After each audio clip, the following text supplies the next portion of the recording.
Ce magistrat, vraiment, pour qui la Guinée doit s'enorgueillir, Monsieur le Président.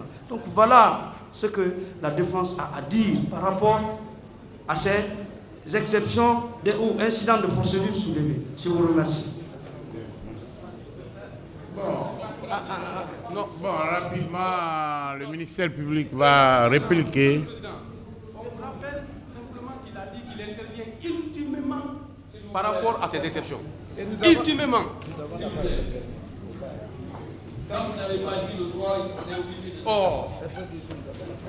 Et nous avons la parole les derniers, la défense. Il vient d'être prononcé en termes suffisamment graves devant la cour d'assises mise à la disposition. Le ministère public dit qu'il ne sait pas ce que c'est. Dans la procédure pénale, devant la cour d'assises, mettez les accusés à notre disposition. On ne sait pas bien ce que c'est. Heureusement, il s'est ressaisi pour dire après qu'il est gêné même de parler de mise en liberté provisoire devant la cour d'assises. Bon, Monsieur le Président, tout cela veut dire quoi? On est fort embarrassé. Parce qu'on est embarrassé, Monsieur le Président, le ministère public ne va pas prendre votre temps. Le ministère public voudrait très rapidement réitérer ce qu'il a dit déjà. 1. Une personne, toute victime d'infraction, peut se constituer partie civile devant la juridiction d'instruction ou la juridiction de jugement, Monsieur le Président. Cela étant, l'État est une personne morale.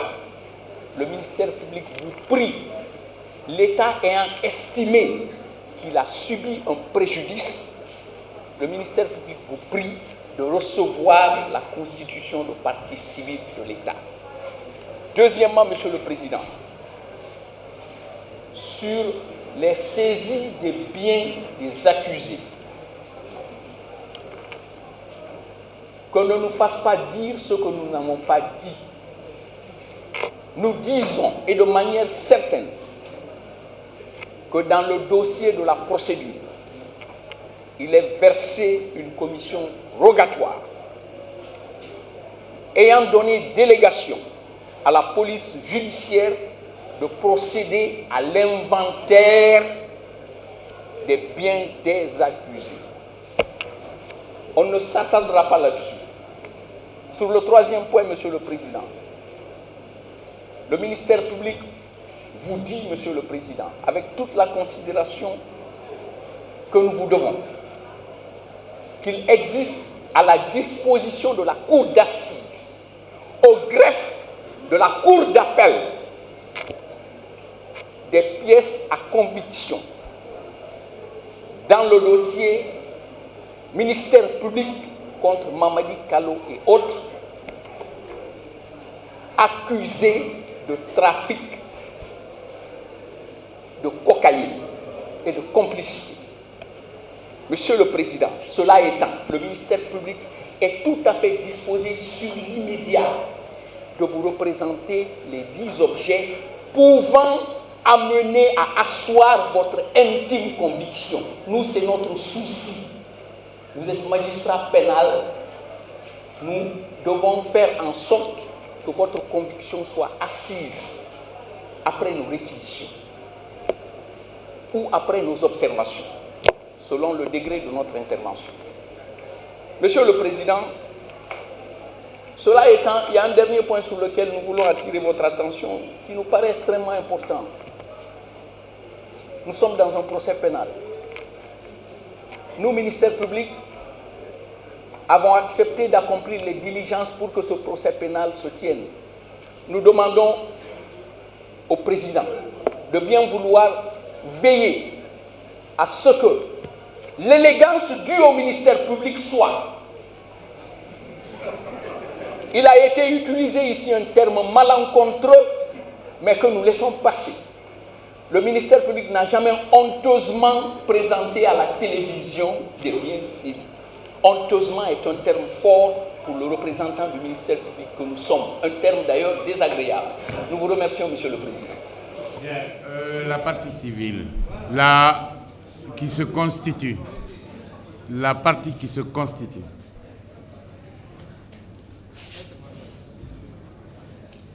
Je vous remercie, Monsieur le Président. Oui. Messieurs de la Cour. Nécure, vous avez la parole les derniers, donc vous avez tout le temps. Monsieur le Président, comme vous avez pu le constater, cette affaire vient à peine de démarrer, qu'on constate déjà quelque part de l'autre côté une forme de passion. Pour la partie civile, il n'y a aucune passion à notre niveau. Nous sommes heureux que l'évocation de nos noms fasse renverser les murailles de la défense. Ils sont troublés. Tous ces tribunaux qui ont eu, Monsieur le Président, ne nous disent rien. Nous nous en tenons, Monsieur le Président, et ici même, aux textes qui régissent la matière pénale. Vous avez, Monsieur le Président, les anciens le disaient, c'est l'intérêt qui désigne la victime. Qui a intérêt dans ce procès aujourd'hui, Monsieur le Président? Qui d'autre a intérêt aujourd'hui dans ce procès, Monsieur le Président? Si ce n'est pas l'État guinéen. Si ce n'est pas l'État guinéen dont les aéroports ont été utilisés. Si ce n'est pas l'État guinéen qui paye de l'argent dans les hôpitaux pour soigner les fous. Si ce n'est pas l'État guinéen, Monsieur le Président, quand les armes sont utilisées après la consommation de la drogue pour tuer les paisibles populations. C'est encore l'État guinéen, Monsieur le Président, qui se constitue partie civile aujourd'hui. C'est encore l'État guinéen qui a mis les moyens pour arrêter ces gens. Je dis, Monsieur le Président, pour faire grâce aux anciens, il faut comprendre que c'est l'État guinéen qui a intérêt aujourd'hui à se porter partie civile. Et ce, sous le fondement des dispositions de l'article 6 de la loi pénale qui nous régit. Je veux parler du Code de procédure pénale qui dit en l'article 6, l'action civile est celle qui appartient à une personne légée par une infraction pénale. Elle est ouverte à quiconque qui a personnellement souffert d'un dommage causé par un crime, par un délit ou par une contravention. Monsieur le Président, la question fondamentale qui convient de se poser, c'est est-ce qu'on est en présence d'un crime? Si oui, est-ce que la constitution de partie civile de l'État est possible? On dit toute personne. Monsieur le Président, le ministère public l'a précisé. Et c'est le b.a.-ba du droit. Quand on précise toute personne, on n'a pas besoin d'expliciter pour dire qu'une personne physique ou une personne morale. Tout le monde sait que l'État est une personne morale et que maintenant nous sommes dans un État de droit. L'État peut, comme les particuliers, exercer les mêmes droits. Donc, c'est dans cet ordre d'idée, Monsieur le Président, que nous estimons que l'État est bien fondé à être présent dans les présents débats. Parce que, Monsieur le Président, vous avez pu le constater, depuis l'origine, tout ce qui a été dit pour saper, Monsieur le Président, les fondements, l'image de notre nation.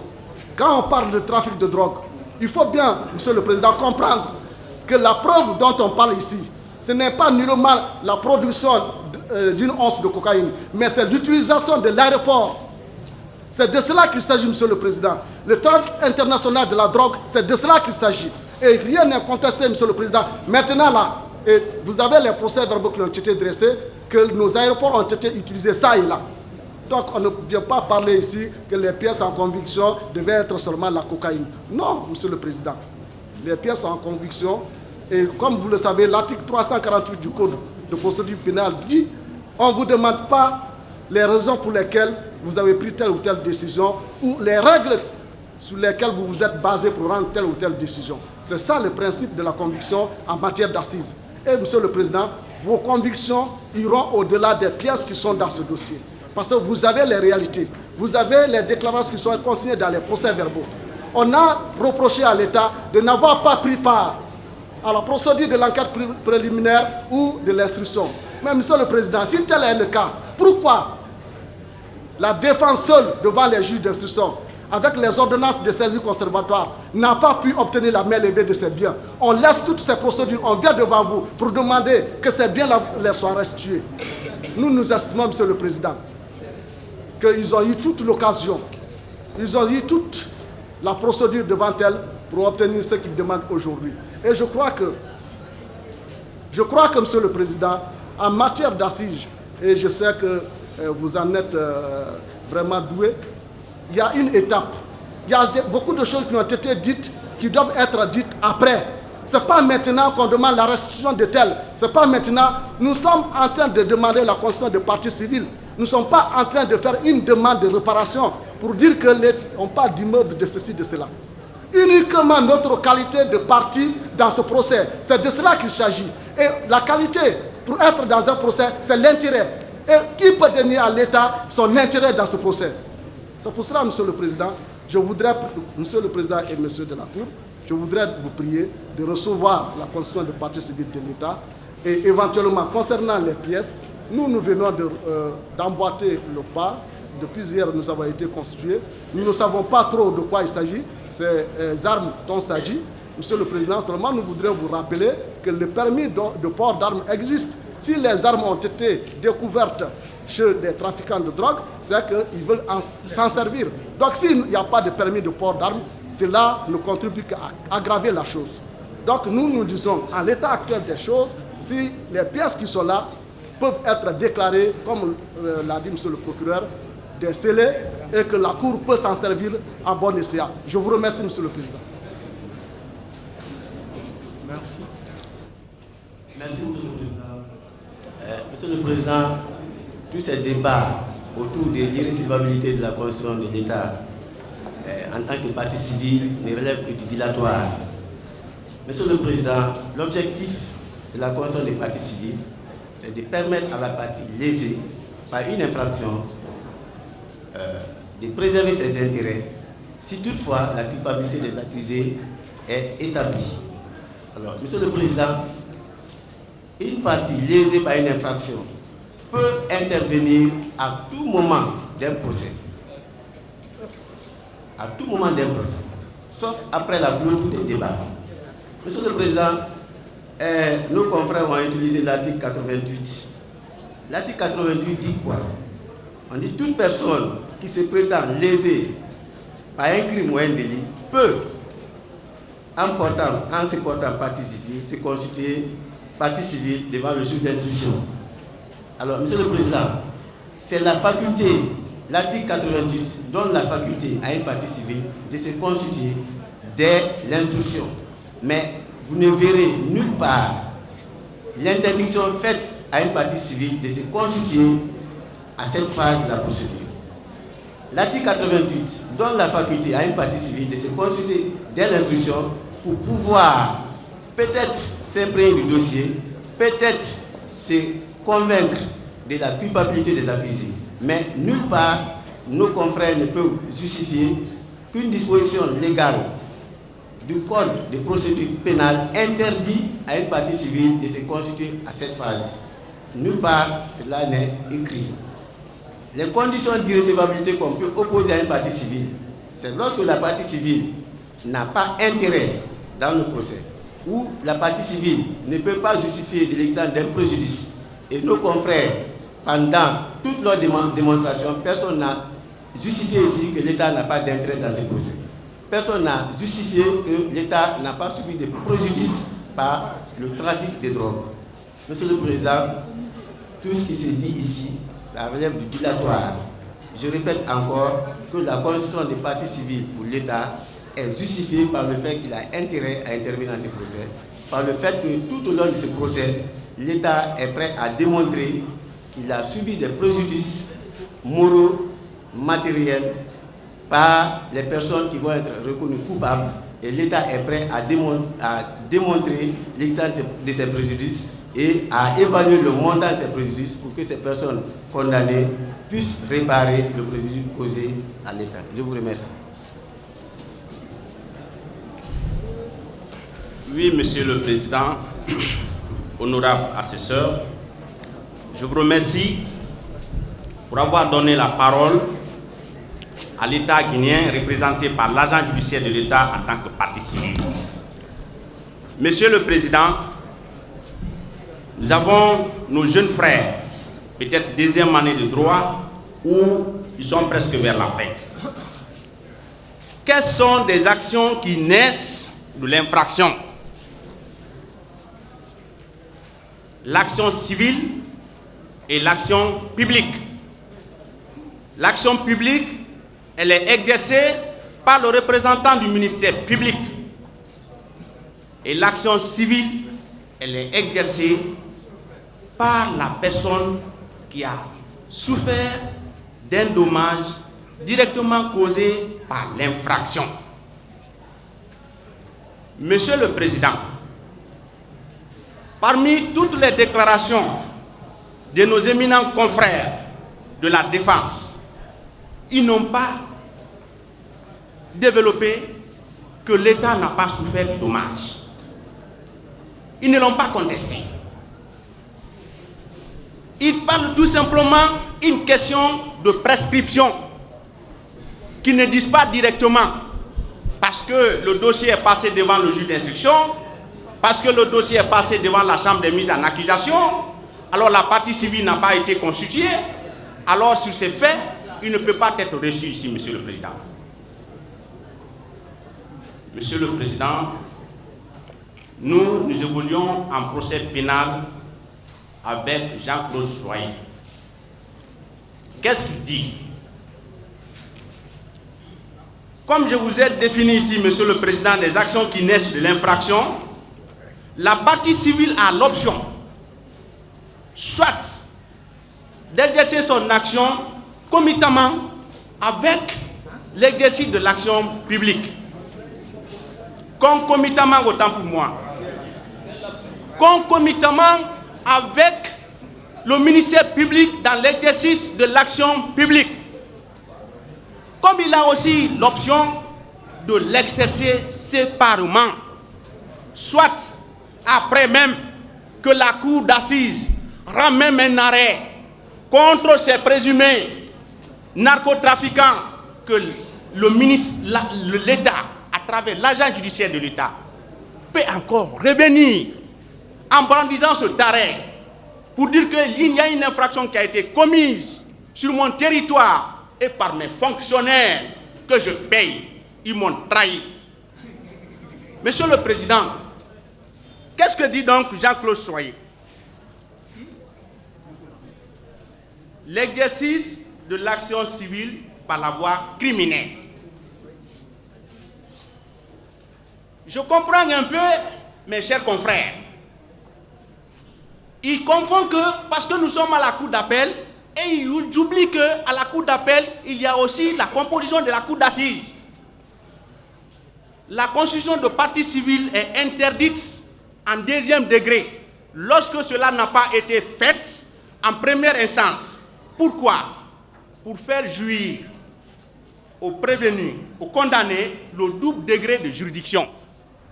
Parce que le premier juge ne l'a pas condamné pour des intérêts civils et on ne l'a pas donné donc la chance de discuter cela doublement en deuxième instance, deuxième degré.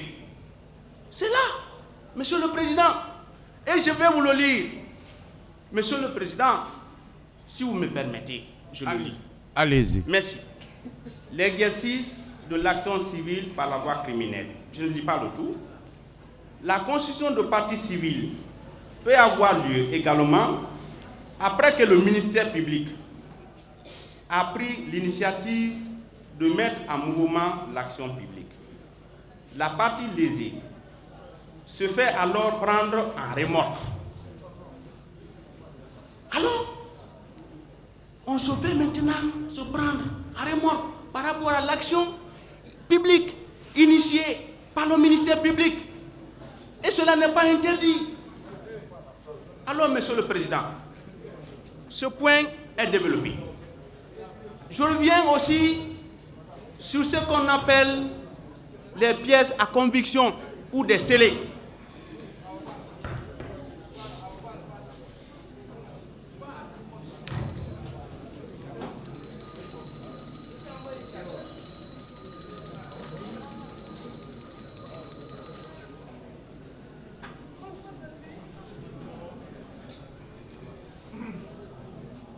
Je reviens donc sur ce qui est la définition des scellés. Les scellés, Monsieur le Président, se présentent en trois types. Toujours comme la loi le définit, les pièces à conviction. Il y a les corps de délit. Par exemple, nous sommes en train de discuter de la cocaïne pour dire que ces présumés narcos ont utilisé la cocaïne. Si on prenait donc avec eux, et cela ne peut se faire qu'en flagrant délit. Flagrant délit, chers confrères, au sens large du mot, parce que nous sommes en matière criminelle. Si le prévenu ou l'accusé a été pris la main dans la pâte, c'est à ce moment qu'on peut le trouver avec la matière. C'est ce qu'on appelle le corps du délit. Monsieur le Président, il y a d'autres scellés qu'on appelle la preuve qui fait convaincre la participation de l'accusé à la commission d'une infraction. Ces pièces-là peuvent être les pièces d'identité, ou les passeports, ou des fusils par exemple, ou des munitions, et j'en passe. Il y a d'autres qu'on appelle les fruits de l'infraction. Les fruits de l'infraction. Vous avez vendu la cocaïne, vous en avez acheté des voitures, vous avez construit des immeubles, et par rapport à votre activité qui n'est même pas connue, alors Monsieur le Président, tous ces différents scellés-là, Monsieur le Président, sont des pièces à conviction. Par rapport aux déclarations de nos confrères, nos distingués confrères, ils n'ont même pas dit quelle est l'activité commerciale, légale, qu'exercent leurs clients. Alors, Monsieur le Président, ce qui a été saisi, conformément aux dispositions de l'article 420. Bon, maintenant je vous arrête, rentrer dans le fond. Ok, merci. Merci, Monsieur le Président. Je vais quitter ce passage.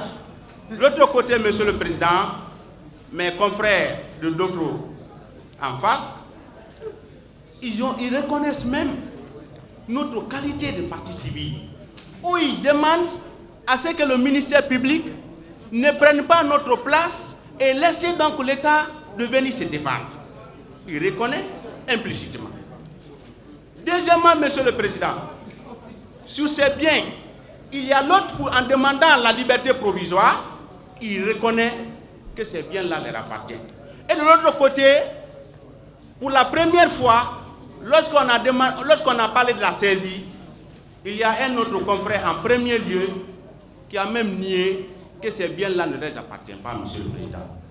Donc, conformément aux dispositions de l'article 420, qui vous donne l'intime conviction de se prononcer sur tous les modes de preuve, parce que vous en avez la souveraineté de décider dessus, Monsieur le Président, je crois bien qu'il est bien de recevoir la Constitution, la partie civile, l'État, et aussi d'ordonner à ce que le ministère public nous amène ces pièces à conviction, donc vous avez la plénitude de se prononcer. Je vous remercie, Monsieur le Président. Bien, merci. Monsieur le Président, Messieurs les assesseurs, je suis très ravi pour la simple raison que Monsieur le procureur général ici À la porte là-bas, s'il vous plaît, du silence. a fait le décor. Hey.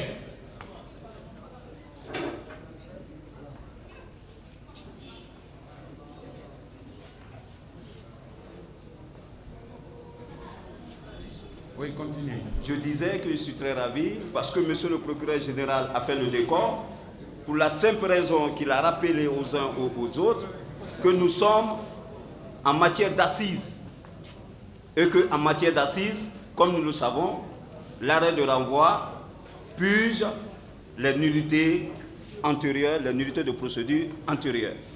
Chose acquise. Deuxièmement, ce qu'il faut retenir, c'est que en matière en assises, il y a ce qu'on appelle la règle de la liberté des preuves et l'intime conviction du juge. Personne ne conteste cela. Mais moi, ce qui m'intéresse, c'est le code de procédure pénale, Monsieur le Président. Pour être plus à l'aise, lorsque l'on prend l'article 200, si ma mémoire est bonne, j'arrive, excusez-moi, 200...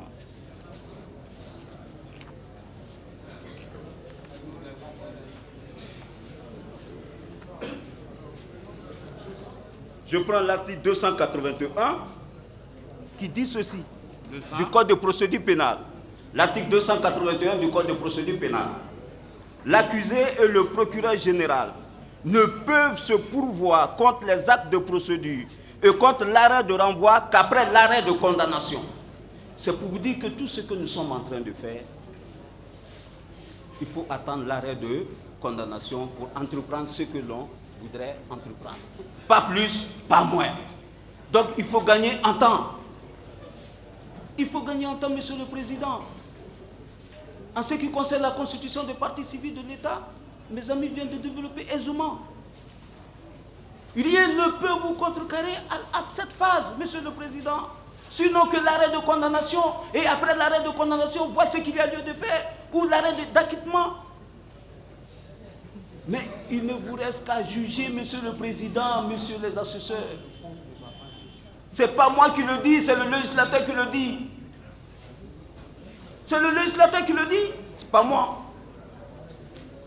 Même s'ils peuvent se pourvoir, ils n'ont qu'à attendre l'arrêt de condamnation. C'est ce que le législateur dit. Alors, mais pourquoi demander, soulever des nullités? L'arrêt de renvoi n'a pas dit ceci, n'a pas dit cela. Pourtant, les textes sont clairs, Monsieur le Président. Une fois encore, Monsieur le Président, j'aurais voulu qu'on aborde le fond de cette affaire. Et éventuellement, les uns ou les autres sachent ce qu'ils ont à faire devant la Cour suprême. J'en ai terminé, Monsieur le Président.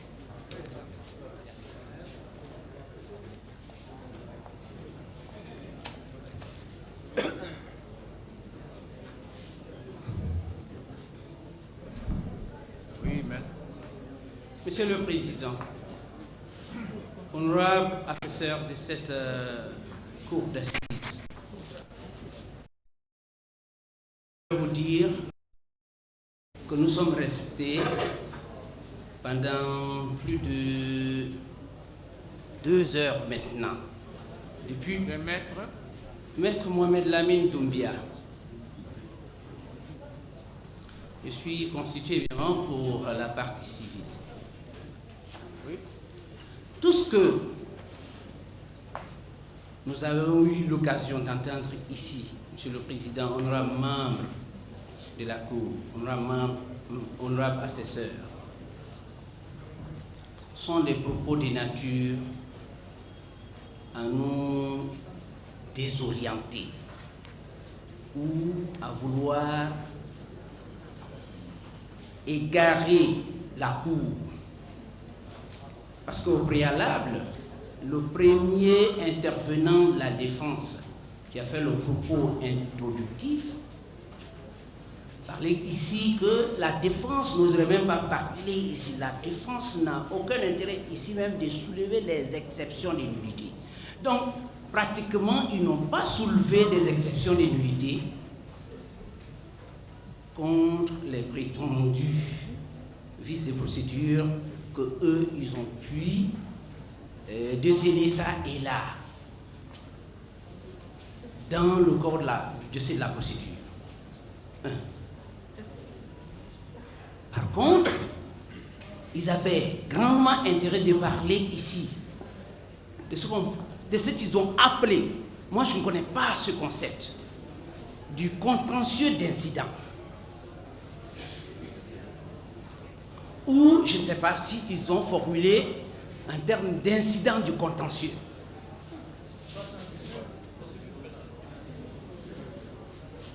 Pardon? Merci. Maintenant, dans une phase aussi essentielle de cette procédure qui est celle-ci, moi je pense qu'on aurait dû faire gagner le temps à tout le monde en allant directement dans les exceptions de nullité auxquelles nous serions appelés à répondre. Monsieur le Président, honorable membre de la Cour, cette Cour ne saurait évacuer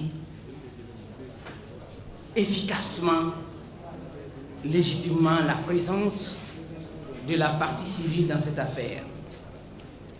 Parce que c'est l'article 409 du Code de procédure pénale, Monsieur le Président, qui fonde cela au bénéfice, non seulement 409 du Code de procédure pénale, non seulement au bénéfice de toute partie qui se sentirait lésée, mais aussi et surtout au bénéfice de l'État.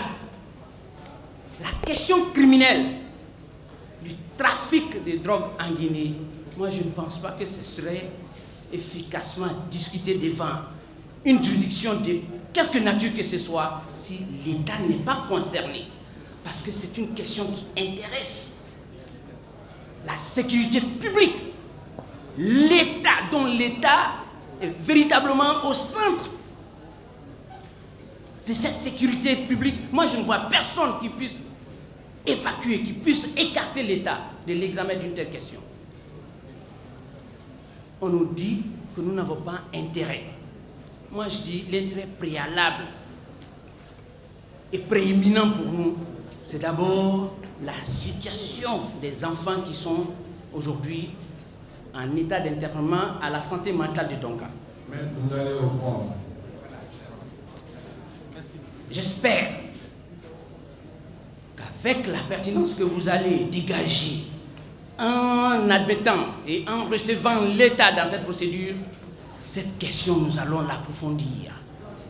Cette partie, nous allons l'approfondir au fond. Mais, Monsieur le Président,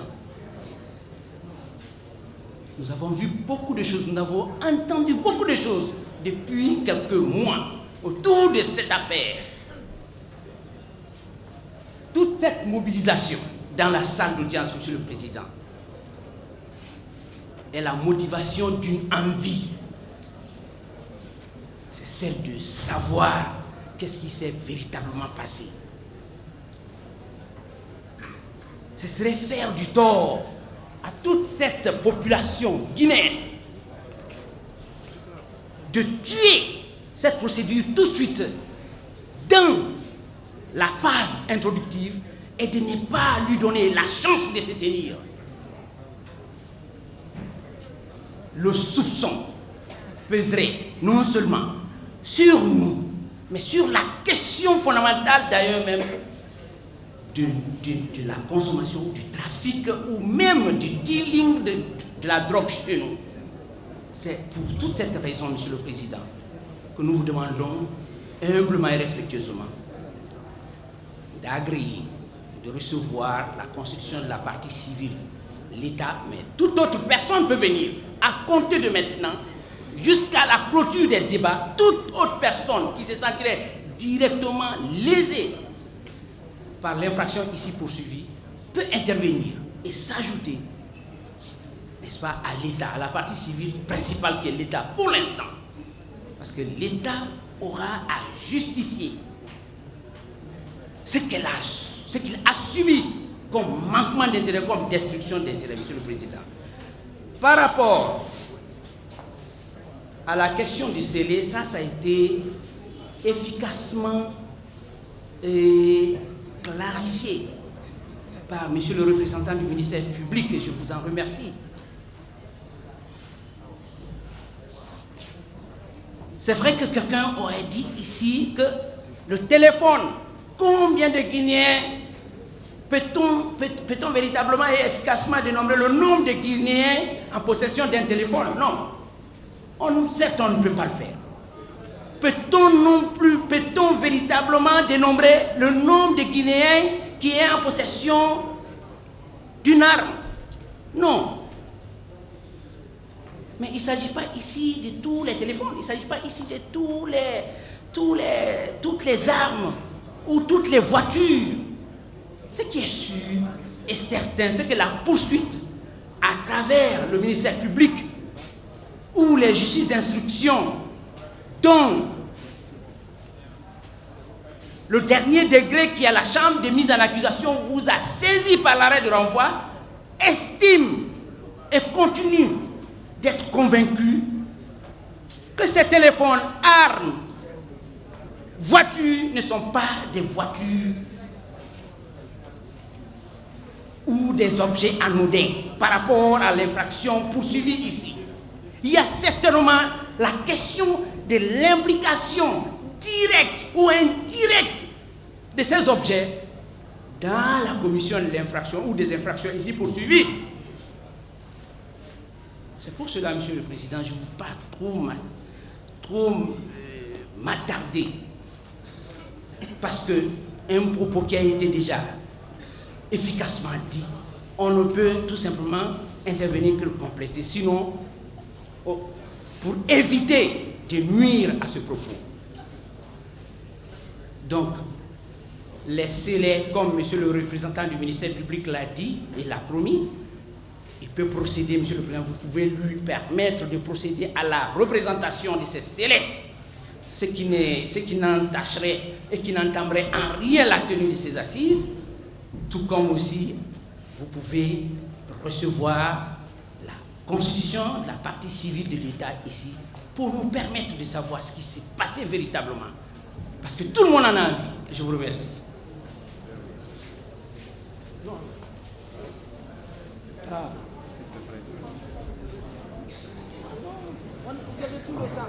Je vous remercie, Monsieur le Président, de m'avoir donné la parole.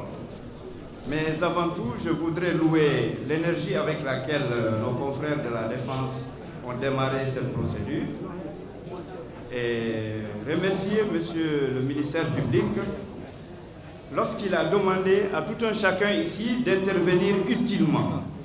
C'est en bon français qu'il a formulé sa demande, puisqu'il est établi, Monsieur le Président, que tous les intervenants qui ont défilé par devant vous, aucun d'entre eux n'a soulevé une disposition légale qui interdise à l'État guinéen de se constituer partie civile. Au contraire, certains ont cité les dispositions de l'article 90 du Code de procédure pénale qui parle de la constitution de l'État au niveau du cabinet d'instruction. Mais l'État a attendu jusqu'à ce moment pour se constituer. Je ne vois pas d'inconvénient. En tout cas, jusqu'à preuve du contraire, aucune disposition légale n'a été citée par devant vous pour dire que l'État ne veut pas se constituer partie civile. Aujourd'hui, on dit que l'État n'a pas intérêt, Monsieur le Président.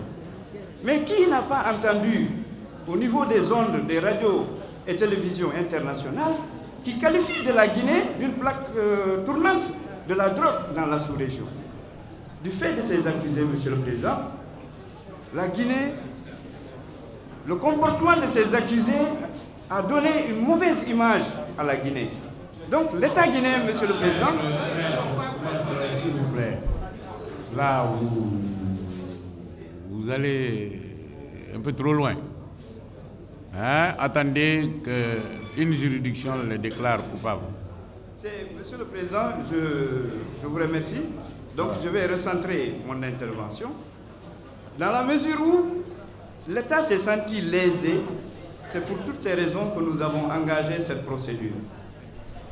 J'ai entendu parler également de scellés, de pièces à conviction. Les pièces à conviction, Monsieur le Président, à mon avis, et selon le lexique des termes juridiques d'Alloz 17e édition, il est dit que ce sont des biens, des objets matériels qui ont été saisis et qui ont servi à la réalisation de l'infraction. Et les scellés, c'est lorsque le juge, lorsque le greffier en chef appose son cachet sur ces objets, là on parle de scellés. Donc je voudrais, avec votre permission, constater que la défense n'a pas de moyens, n'a pas d'argument. Elle est en train de faire de la gymnastique pour retarder cette procédure, Monsieur le Président. Donc je vous demanderai humblement de recevoir la constitution de partie civile de l'État guinéen pour nous permettre d'avancer. Je vous remercie.